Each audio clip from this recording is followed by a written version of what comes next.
小福, you are so knowledgeable that you know everything in the world. Oh, thanks. I still have much to learn. Fujian is the core area of the maritime Silk Road. Do you wonder why it is called the Silk Road instead of the Ceramic Road, the Tea Road, or the Jade Road? Jade has a high status in the eyes of Chinese people.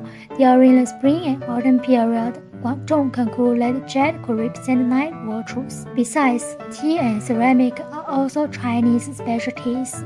Xiaolan, you have put a wonderful question.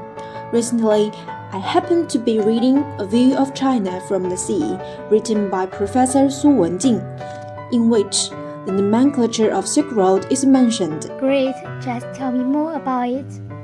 The name of Silk Road is not originated from China, but a German geologist Richthofen, in his composition China, he used a German word Seidenstraße to designate from 114 BC to 127 BC, the Western Region traffic road connecting China with Central Asia and India.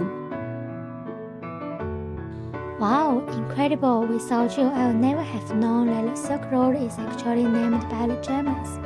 So, who is the Red Phone and when did he come to China?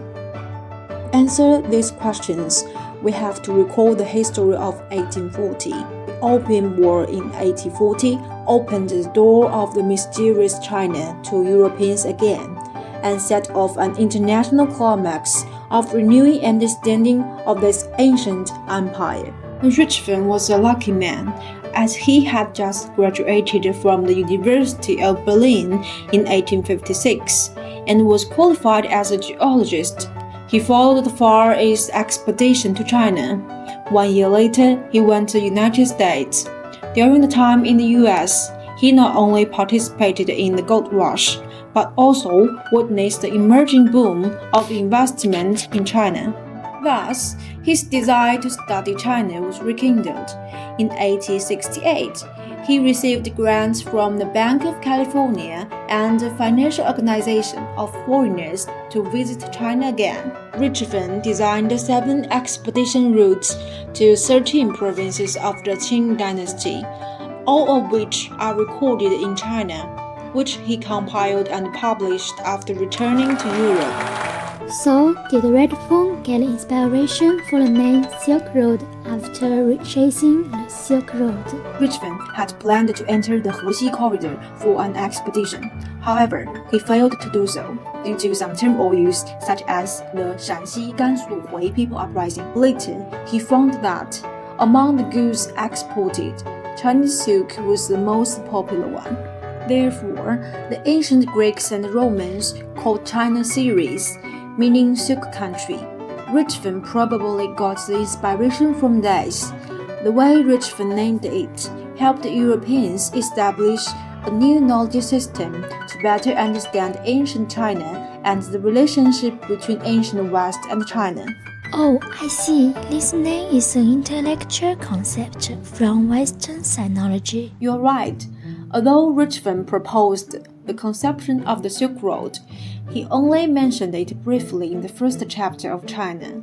It didn't gain attention of the academic world until 1910, when Albert Herman published an article on this subject named The Silk Road from China to Roman Empire. After that, this expression became worldwide well known as a result of the publication of the book The Silk Road, written by a student of Richthofen, Stephen Harding.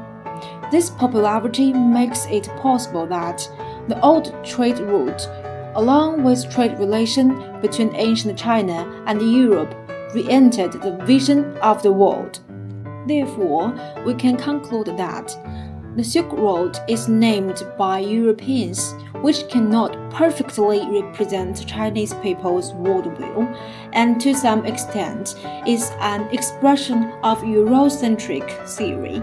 Hence, Chinese people should be wise and selective when using this expression today. So amazing! I'd like to learn from you and to be the bookworm. So, what about the maritime Silk Road?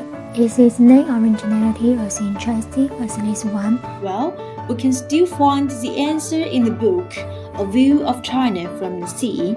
If you want to know that, subscribe my channel and see you next time.